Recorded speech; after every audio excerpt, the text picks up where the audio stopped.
financial plan just based on your emotions can lead straight to financial disaster. You may be thinking successful investing is all about the numbers and has nothing to do with emotions anyways. But it's human nature to let your emotions guide some of your decisions.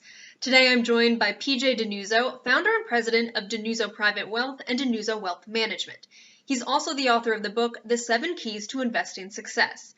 And PJ, you say one of the most important keys in your book is number 7, managing your emotions.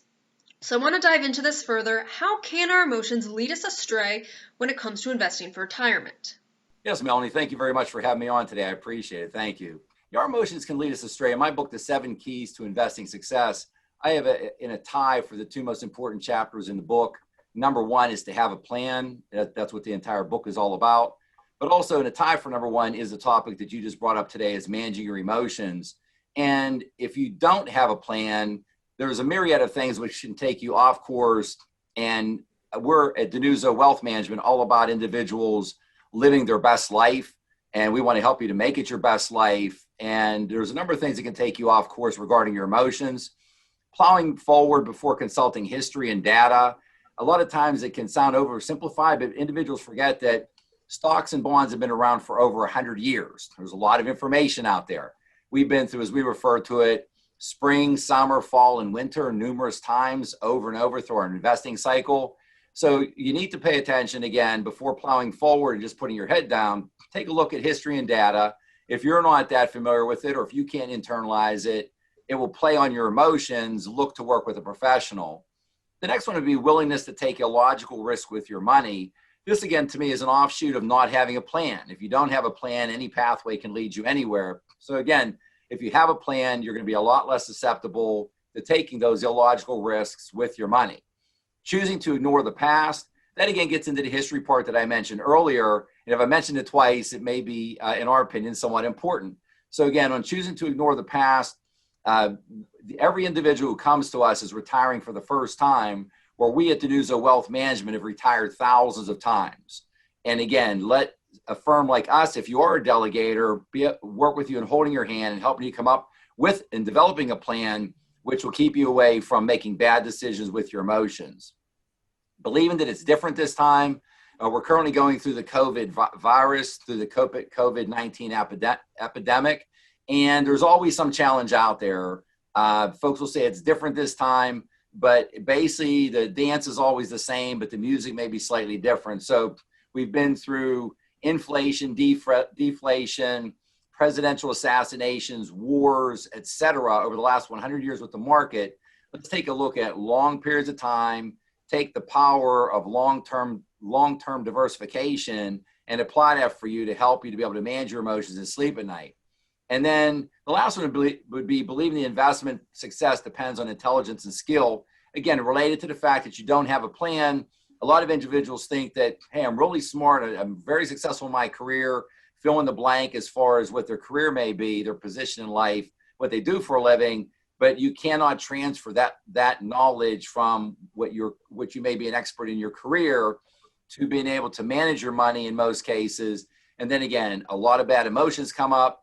People make bad decisions, zigging when they should zag, etc., which again could make your plan a lot less than optimal or even blow it up in some cases. PJ, there's a quote in this chapter of your book that really stood out to me. It says, "Investing is a strange business. It's the only one we know of where the more expensive the product gets, the more customers want to buy them." And you used an example of a sweater to help paint this picture of the emotional cycle of investing. Can you share that with us? Yeah, if you take a look, and Melanie, that's why I made the decision 4 decades ago at our practice to base our investing on efficient market theory. That's the fancy word. The everyday word would be indexing. The stock market's very efficient. So when you take a look at it, it's amazing. Individual investors are buying and selling at the wrong time over and over. The indexes are outperforming people trying to pick stocks on average 3 out of 4 times over, let's say, 10-year rolling periods of time. So again, the stock market is very, very efficient. So trying to outsmart that. But just as you said, to take a look at how emotions can affect and drive you to bad investment decisions, I've used that the Macy's sweater example for years and years. Macy's, a major department store. If I could tell you the one day that a sweater that you wanted to pick was going to be at the highest price for the entire 365 days out of the year, the Macy's was going to mark it up to the highest price possible, you would never buy that sweater. In the stock market, people love that sweater. They buy it all the time. They just can't wait to buy that sweater when it's at the highest price for the entire year. Conversely, if I could tell you there's a day or a week or maybe even a month that sweater is going to be priced at the lowest price. This is a sweater that you love, that you want to buy. It's going to be priced at the lowest price for the entire year. You would love to know that, and you would gobble it up. You'd love to get it on sale at that discount. You can't, vis-a-vis the stock market, the analogy here is you can't give that sweater away. You cannot give it away when it's at the lowest price for the year. So individual investors typically do the exact opposite. You want to sell high and buy low.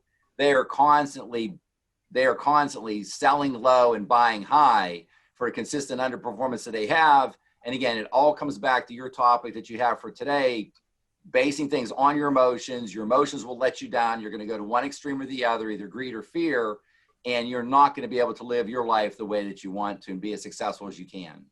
PJ, letting your emotions guide you can be detrimental, but it's impossible to 100% shut out your emotions. So how can you manage your emotions when it comes to investing for retirement? This will be sewn at the hip again to developing your plan. You need to develop a plan that's customized for you, and not just on the numbers side. We know that you're going to come to, in retirement planning and pre-retirement planning, we've called it 24 forks in the road. And I wish I could tell you that when you come to any of those forks in the road, it's a 100% probability if you made the right-hand turn, or 100% probability if you made the left-hand turn. But it may be 83% probability if you make a right, 70% probability if you make a left. So nothing magical in any of these forks in the road, but it's the cumulative effect that if you make the best possible decision you can, and you're watching over this, obviously, an ongoing basis going forward, if you make the best decision that you can, we've never seen, and I've never seen anyone in my 4 decades of serving as a wealth advisor, as a financial wellness life coach, anyone fail in their plan if they control what they can control. I have seen individuals lose sleep, and I think even take years off their life worrying about things that are beyond their control. So we want to get you away from worrying about things that are beyond your control.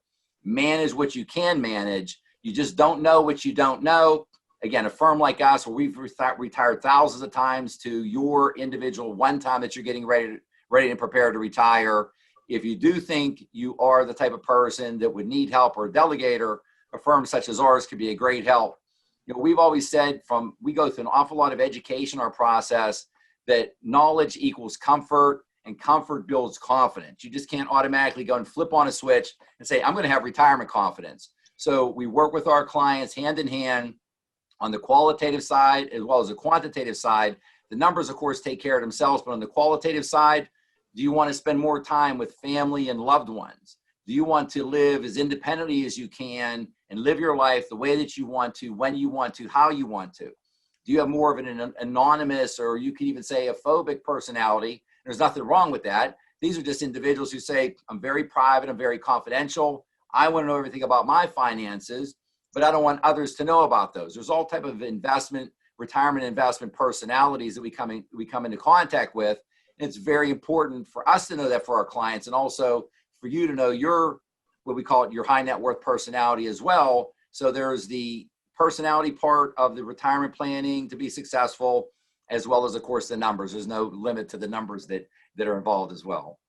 PJ, thanks so much for your time today and explaining how to manage emotions for investing success. Thank you, Melanie. Thank you very much for having me. And if you'd like more information about the book, The 7 Keys to Investing Success, and how PJ's firm can help you manage your emotions as it relates to your finances, visit DiNuzzo.com.